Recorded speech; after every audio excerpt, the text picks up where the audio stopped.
Okay, welcome everyone. Sorry for this delayed start.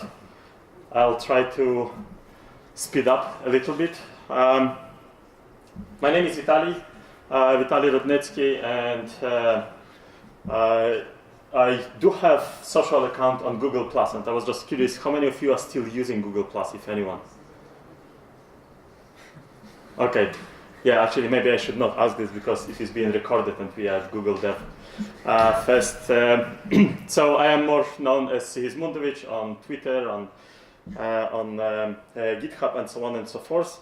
And I do work for the company that is called SAP. I work in the team that is called Developer Relations, and I'm primarily focusing on all things data, including IoT, including analytics, data visualization, and so on and so forth. And it might be boring because I am actually based here in Wrocław. How many of you are from Wrocław?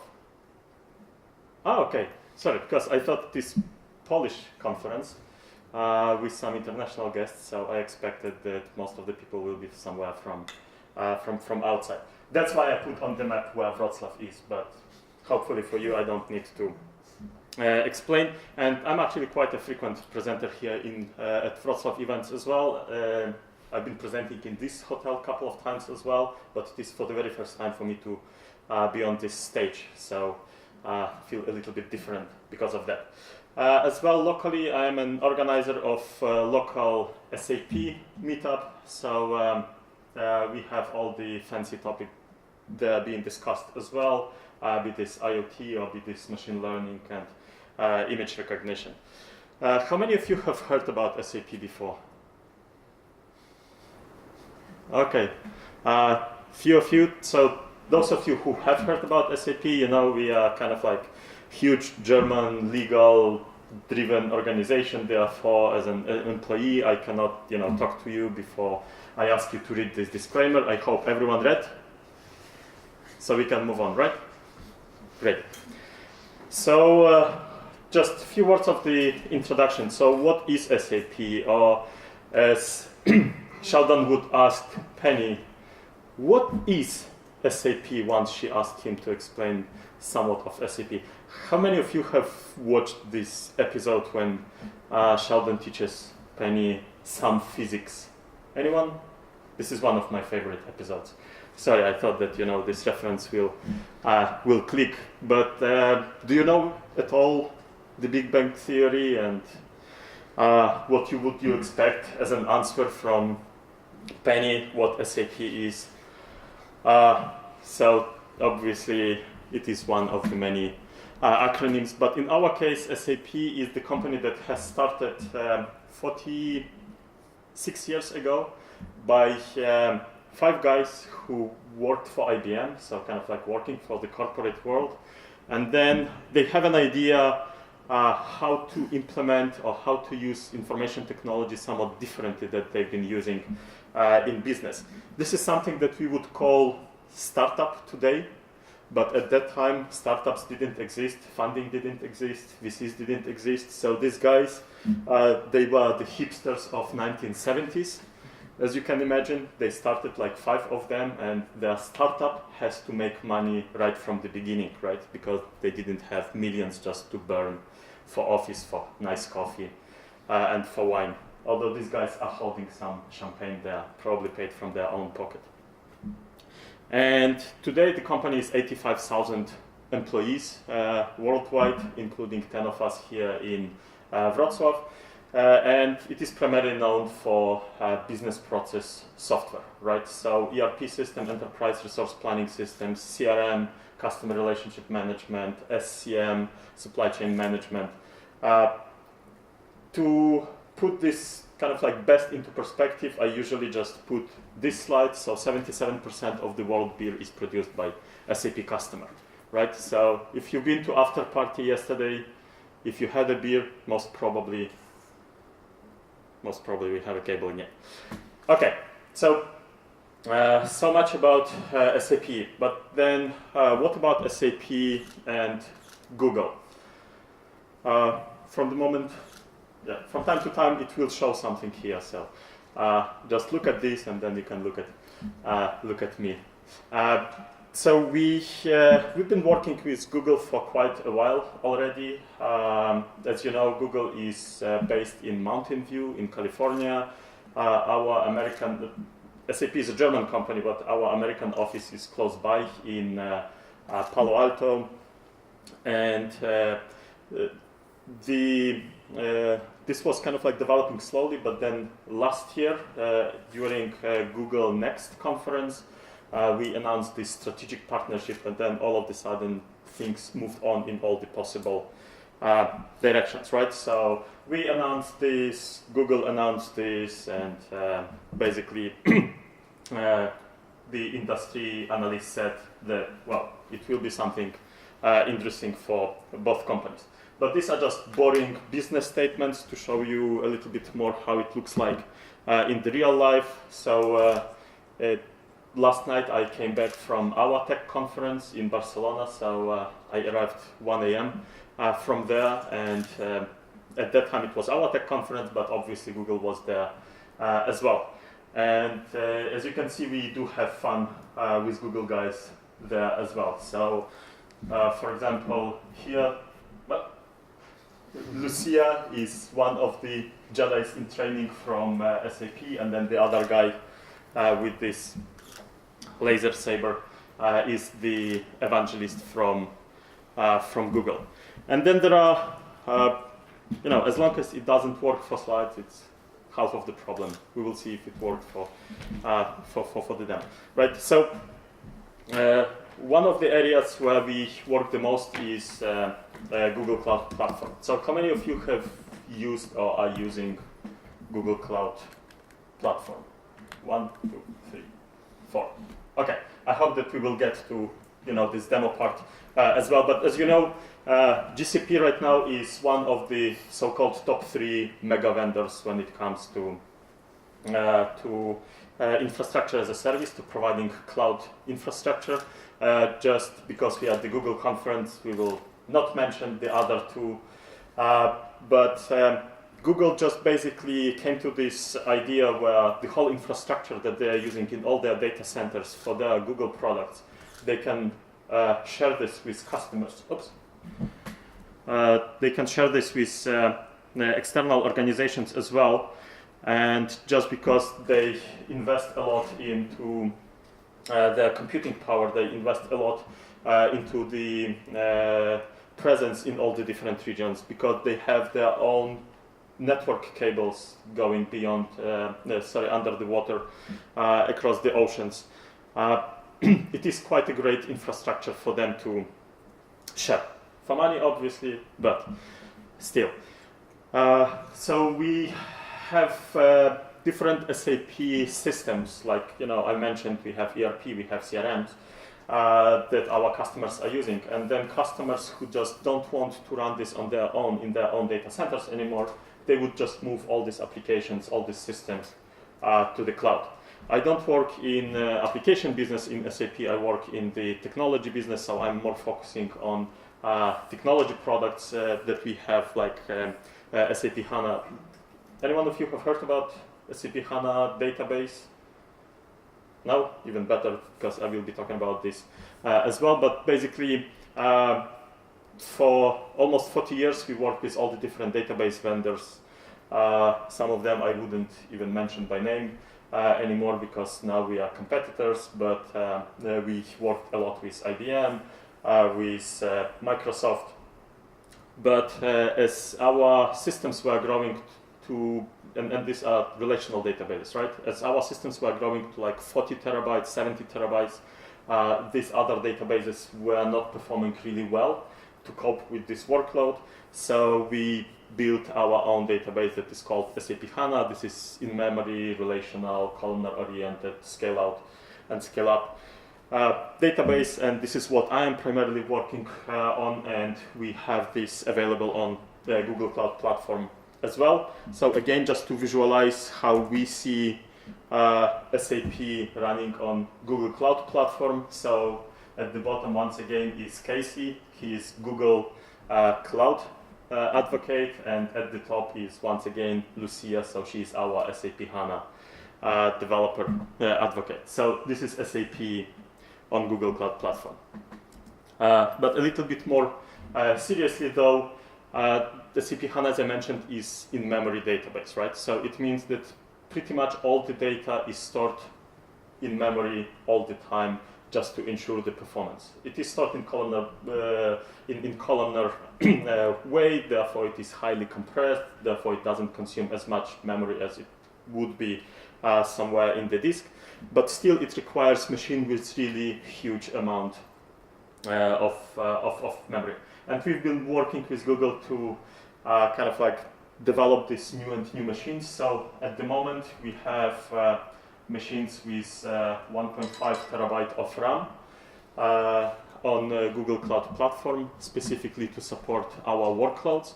And the plan by the end of the next year is to have 18 terabytes virtual machines available for customers.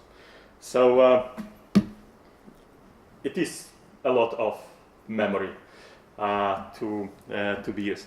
The other thing, we are working jointly with Google and Intel, if you have heard about this Optane persistent memory. So this is basically, because this is in-memory database, obviously if this famous cleaning lady is cleaning the data center and then all of a sudden she just unplugs the server, it is not that all information is gone, because obviously all in-memory data is persisted as well on some SSDs. But now if you need to start this machine once again and you need to load these 18 terabytes of data back into the memory, it might take a couple of minutes, right? So what this persistent memory would allow, and this is still more in the research phase, but we are working on this, hopefully to have this soon available as well, is that instead of this minutes, it would take seconds, and then after reboot, machine, even with this amount of memory, is up again and continue working, right?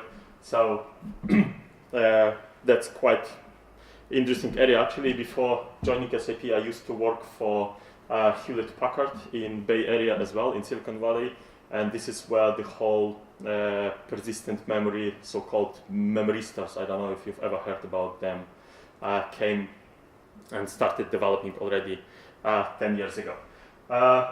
Talking more about data-driven processing, how many of you have heard about the Google BigQuery? Okay, have you tried it? No. So BigQuery is quite an interesting technology that they are offering. And we are working on combining both of these, and I will show at the end that these tutorials are available online in case you want to try, where this hot data would be stored in SAP HANA running on Google Cloud Platform, storing all the hot data, and all the so-called cold data archives are pushed to the BigQuery. Another extremely interesting area that pretty much everyone is looking into right now is obviously machine learning, right? So how many of you have put that you are data scientists into your CV already? Because supposedly this is what pays you most right now on the market.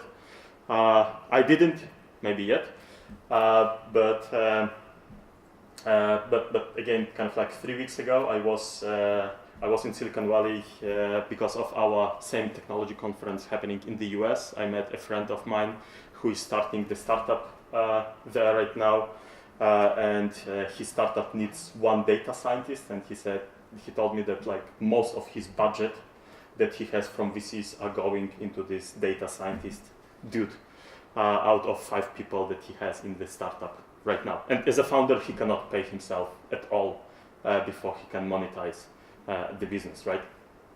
So machine learning, you might have heard about the TensorFlow. So this is one of the most popular machine learning frameworks right now. So again, yesterday one of our partners was presenting the project combining SAP HANA data with TensorFlow machine learning, and then recognizing the brand of the car. The only problem we had believing him is that basically in the image name, he has, like Audi Demo 1, Audi Demo 2, SEAT Demo 1, SEAT Demo 2. So we were still not quite sure if machine learning algorithm was learning out of the images or just took the file name. And it would be much more easier, to learn from that. Besides the machine learning, the other area that is extremely interesting is, again, we have business suites for supporting business processes. Google has G Suite, which is the productivity tools in the cloud with documents, slides, and so on. And I'm very sorry that I'm using Microsoft PowerPoint. I just didn't have time to convert this to Google Slides for this presentation.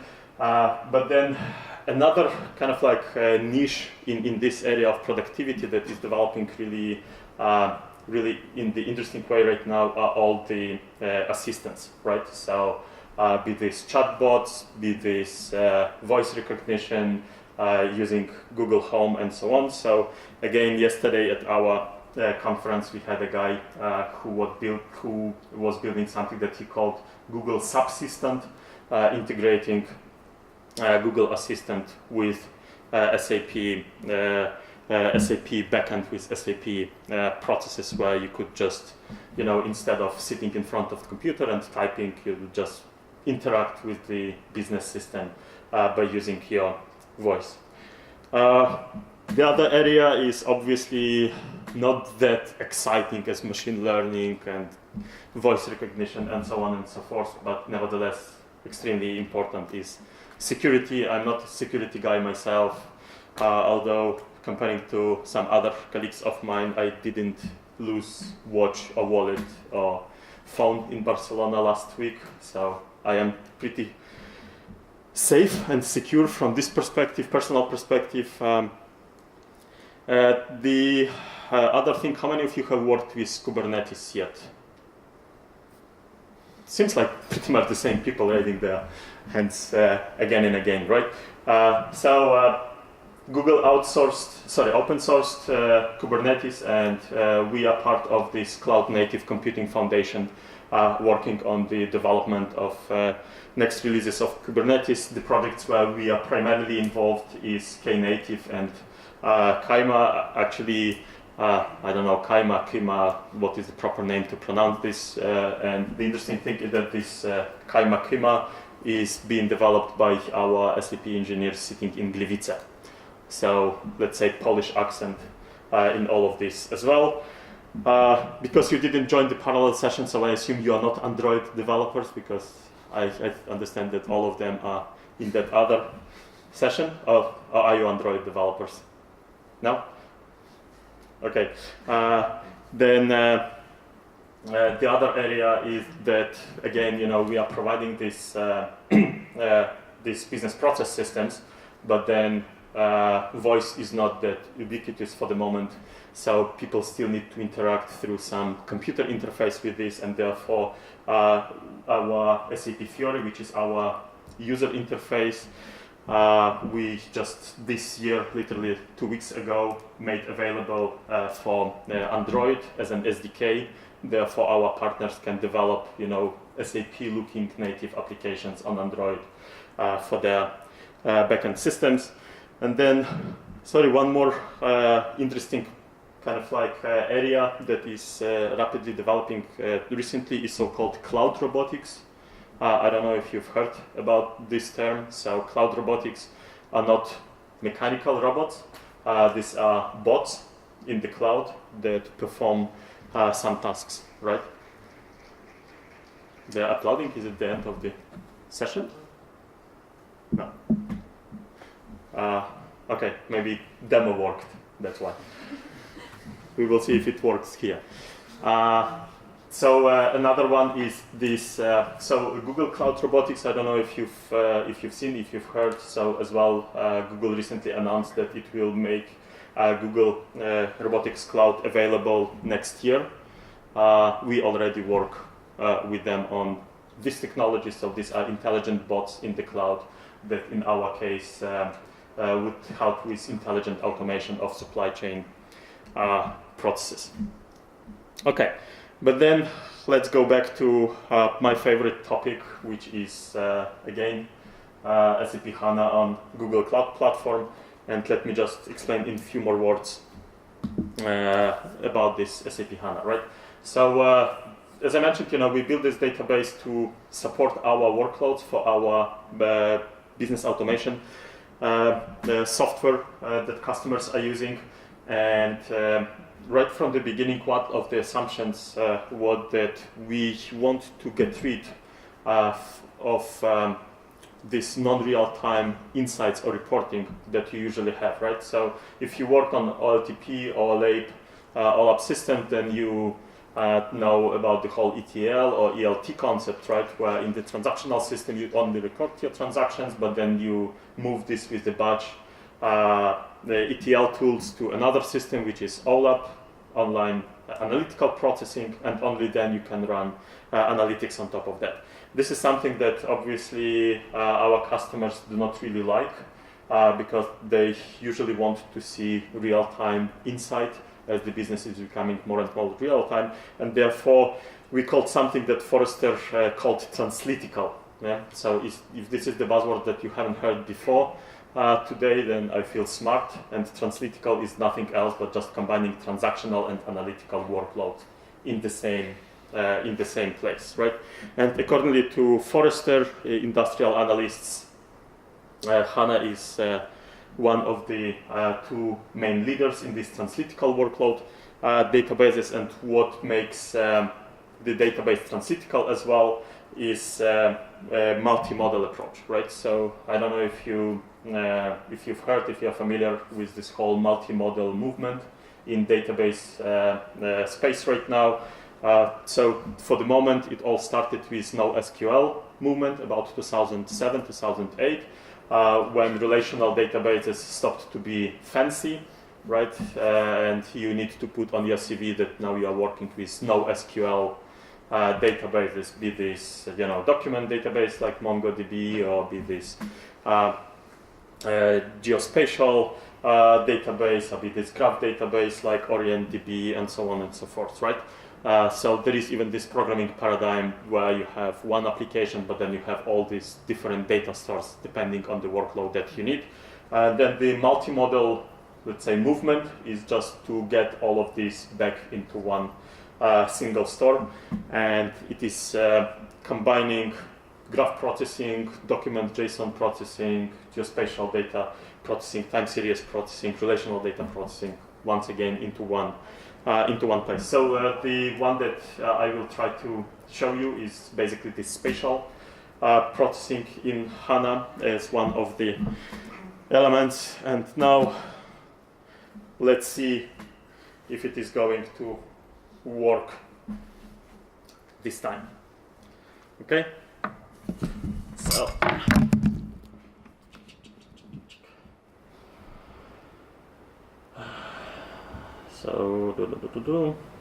So this is cloud.google.com, right? So this is GCP, and it seemed like only 4 people raised their hands when I asked if they worked with GCP, but the moment I showed this, everyone was nodding. So I assume that everyone's seen this already, or not yet. And just before I go into this, let me just show you one more thing, right? So right now, pretty much every big business is doing something in the cloud and moving to the cloud. For 40 years, we are primarily working with on-premise systems, but now customers are demanding that once they are moving all their infrastructure to the cloud, to one of the 3 or even more, to one of the 3 mega vendors or hundreds and hundreds of others, that they can run SAP in the cloud as well, right?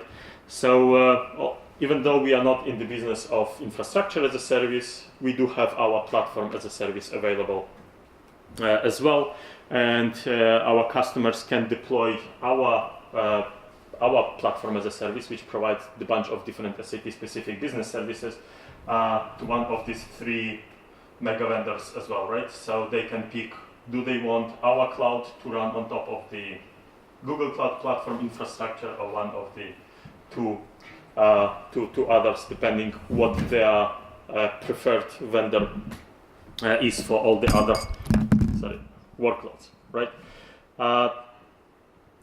So in this case, let's say GCP is hidden from our customers, but in this case we are working directly on GCP itself. What I really liked, and I worked with all these three vendors, what I really liked about GCP is this, I don't remember if it is 300 or 500 bucks that they gave you at the beginning once you just create your account. And for me, it was enough for 8 months just, to do experiments. And the only thing obviously you need to remember is that if you started the virtual machine and you stop working with this, you just need to shut it down. If you don't, then this 300 bucks probably will be enough for, I don't know, 3 weeks, 4 weeks. But if you remember to stop this, then in my case it took 8 months, and then after that I just connected this to my company billing, so I don't care anymore. So at the moment I have 2 virtual machines that have this SAP HANA deployed. Obviously, if you want to work with this, you can just go to the Google Marketplace, and we have this HANA Express Edition. So HANA Express Edition is the single node stripped down free version of our HANA Express. So basically you cannot run this on multiple nodes as customers, doing this in a scale-out environment, and you can run it for free only up to 36 gigabyte of RAM. I'm not going to deploy any of them right now, but I have 2 of them already created and 1 of them is already running. The other thing I really liked, especially after moving from some other cloud vendors, is this built-in SSH client. It is reducing headache to quite a big extent. And while it is starting, so indeed in my case here I have the virtual machine with 8 virtual. Sorry, do you see it at all or hardly? Is it better a little bit this way? Now I cannot see it. So with 8 virtual CPUs and 36 gigabyte RAM in this case. Again, I showed that we are working, on these 18 terabytes virtual machines, but for this free use of the software, it can run only on this 36 gigabyte of RAM. And then, and now I'm connected to my machine. I just need to switch to my database admin. And I didn't check this before, but it seems like not all processes are running. I didn't deserve applause. Sorry for that. But let me check if it is not running. Indeed, it is not. Sorry for that.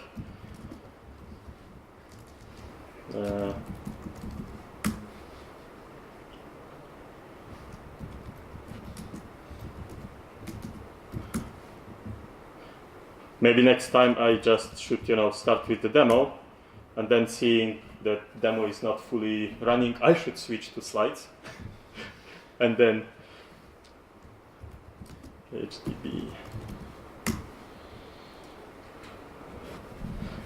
start. Okay, so while it is starting, just as well, a few more words. So I mentioned that we built this kind of from scratch, right? But we were not database software company ourselves, so it was done through a couple of acquisitions. There was the Korean, actually, Inmemory database for telecoms. I don't know why, but these in-memory databases, they were extremely popular in Eastern Asia.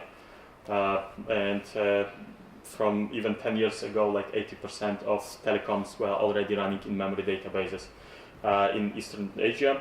So this was, let's say, one source of know-how. The other source of know-how, if you've ever heard about Sybase databases, it was vendor number 4 on the market 10 years ago when I remember just starting my, sorry, not 10 years ago, 20 years ago, when I was still at university here in Wrocław. So Sybase was number 4, and they never managed to get into one of 3 top vendors. So at the end they sold themselves and their souls and their know-how to us. And then there was some small database development that was happening in SAP in Berlin at that time as well.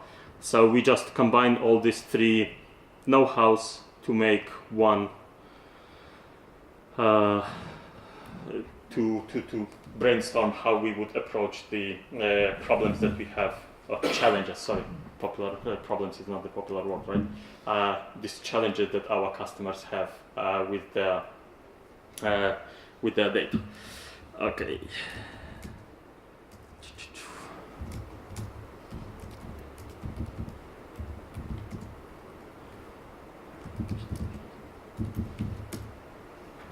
Okay, there are more processes starting now, so it's going into the right direction. And then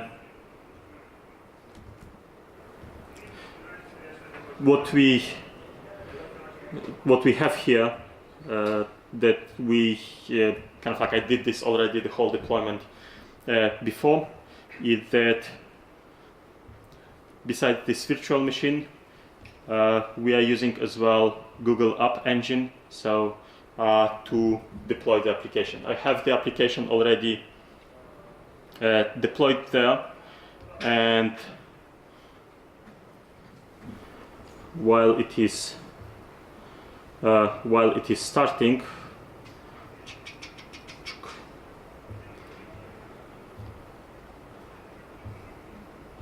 let me just quickly have a look. So basically it is Java application, and this Java application is using oh gosh, what was the name of this ORM? Hibernate, I believe. Hibernate for mapping between relational data and Java Java data, and then this Java application is once again deployed on this app engine. It is through Hibernate. It is connecting to the HANA backend that is running on one of these virtual machines that I had just to restart. And then for the UI, it is using as well Google Maps API. And as the data, we loaded this free data from San Francisco Police Department. And it is good because it contains geospatial data. Yeah, so as I mentioned, geospatial data is one of these types that makes modern databases multimodal. So, how many of you have been to San Francisco just to know more or less what is in here? Okay, then maybe just a few words of introduction, but then I need to make it somewhat smaller, right? Okay, so this is your famous Golden Gate Bridge, Presidio, former Navy base that was protecting the entrance to the San Francisco Bay, now all turned into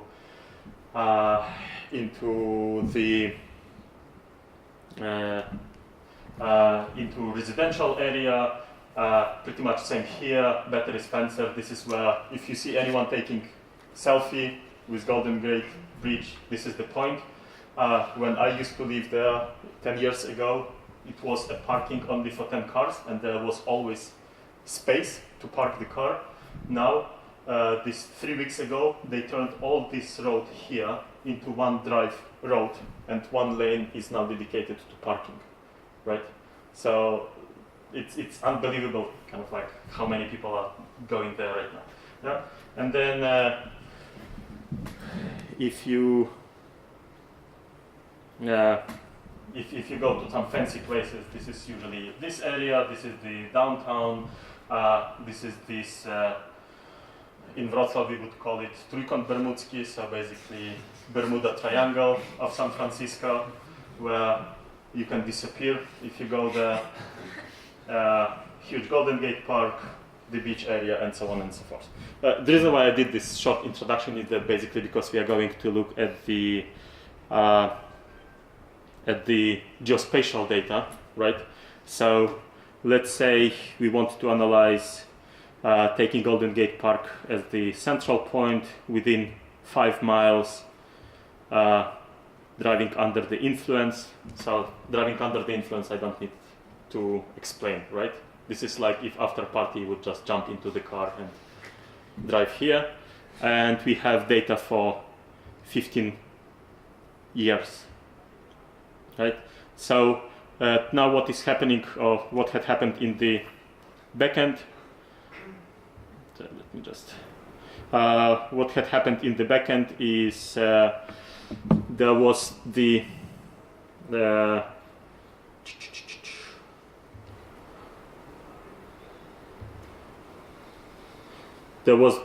Hibernate, sorry, just not controller, repository.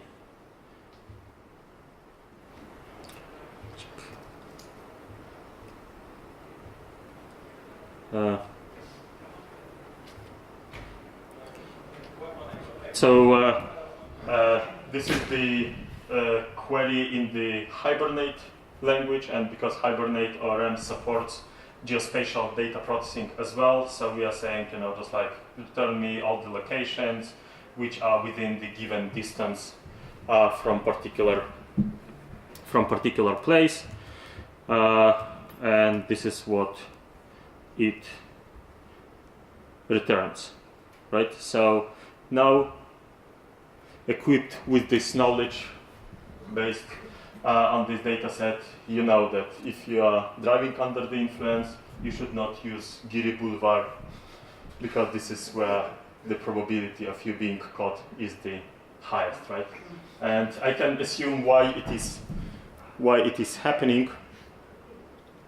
It is just because here is the beach, so I assume all the surfers from these good areas, grabbing their boards and driving to the beach in the morning, stopped by the police, and then caught.